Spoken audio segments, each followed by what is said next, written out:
Hey guys, welcome to another video from Historic Militaria. Today I wanted to take a look at a rather interesting German pistol. This is a Sauer 38H.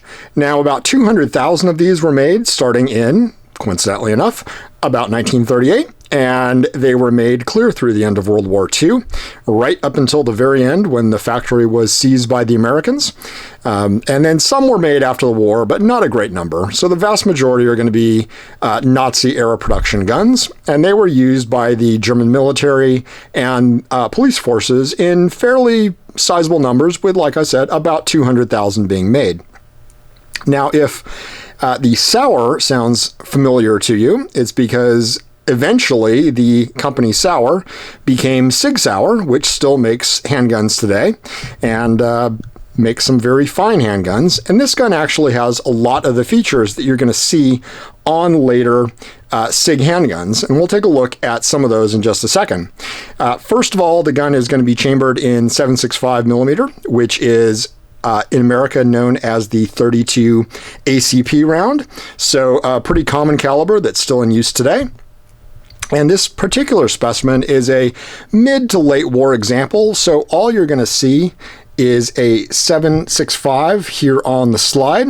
They were not really marked in any other way. Earlier versions were marked with the company and all that kind of good stuff, but eventually they just went for the sort of the Spartan 7.65 marking here, and some various proofs on the gun, and that grip was loose, don't worry about that. You've got your serial number back here with your German Wehrmacht or your German acceptance mark. And usually that's going to be an Eagle N, I believe an Eagle L on some of them as well. This gun also is a engraved gun. I do believe it is factory engraving, but we'll get to the rest of it in a moment here. So the reason I actually have the grip off on this one is a few reasons. First of all, to see some of the inner workings of this gun, because it does have, as I said, some features which show up on later and current SIG designs, such as a decocker and also a recocker. So this gun can actually be, this gun is actually cocked right now. So it can actually be decocked by putting pressure on this lever, pulling the trigger, and letting it up, and that drops your internal hammer. The 38H actually stands for Han, which is a hammered gun, so there is an internal hammer underneath this slide in here, and this lever will actually decock it like I just showed. It will actually recock it as well if you put enough force on it. You've now recocked your hammer, and again, to decock, you put some pressure on it, pull your trigger, and you can decock your hammer. The other thing is this trigger, when you can see the entire hole, it is in an uncocked position, but when you actually cock it, more of that hole disappears, and your trigger does not have the flop that it normally would have. This gun also has a magazine safety, so when this magazine is actually out, it will not go off, which is something you see on a lot of later SIG designs. So pretty standard stuff, but at the time it was relatively new and interesting.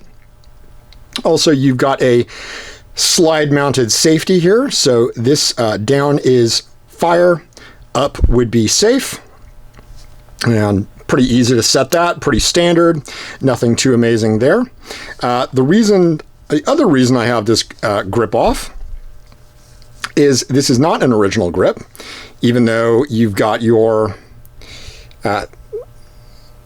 Sauer logo right there, and it's nice white, looks like a presentation gun. Flip it over, and in the right light, you can actually see that this is marked Franzite, and Franzite was a manufacturer of sort of fancy Bakelite type polymer or plastic grips in the 1950s and I believe into the 1960s, and you'll see those on a lot of GI Bringback guns. The original Bakelite grips on these really didn't seem to stand the test of time very well. Most are chipped or corroded or just, didn't do so hot. So a lot were captured by GIs, and they were replaced with Franzite, or there were some other companies that would make them. This is pretty typical. Franzite was sort of the standard. You'll see these Franzite grips on P38s. You'll see them on Lugers. You'll see them on really all kinds of, especially captured German guns. This one has also been either chromed or nickeled. I'm not sure which. It probably is chromed because of the amount of, or just how much of the finish is left. If it was nickeled, I'd expect to see more wear on it. So chrome being harder, I'm going to imagine this was chromed, probably by the GI who brought it back, like a number of Bringback trophy guns were.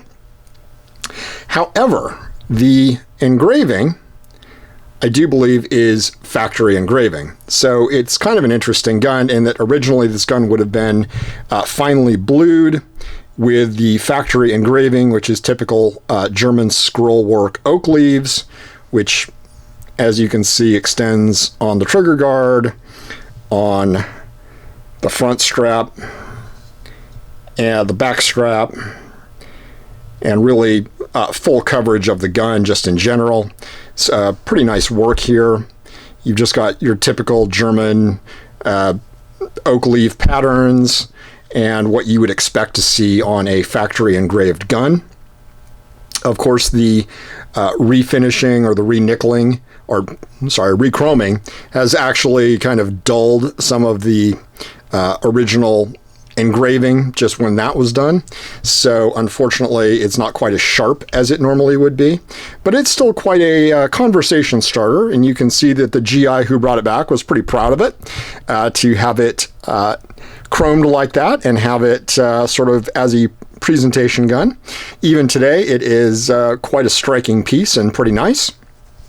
One thing I will add is this decocker lever here really does, on a lot of them, does not work. And it's a lot of people seem to have problems with these. This one, actually, when you put the Franzite grip on it, stops working.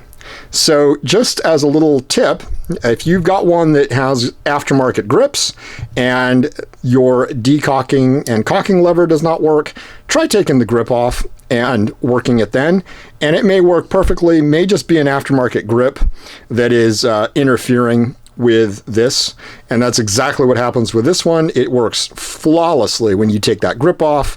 When you put it on, it works about 90% of the time. Tends to hang up sometimes, and I'm sure it's just the grip.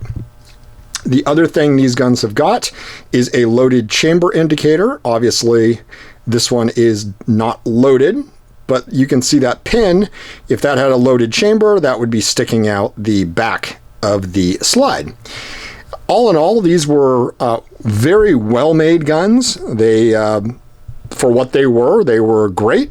They were well-liked. They were certainly adequate for use as a small carry pistol by police or people who had better things to do with their hands. And they're quite the interesting piece if you collect German World War II militaria. As always, thanks for watching, and we'll be doing more interesting videos in the coming future. Remember to like and subscribe.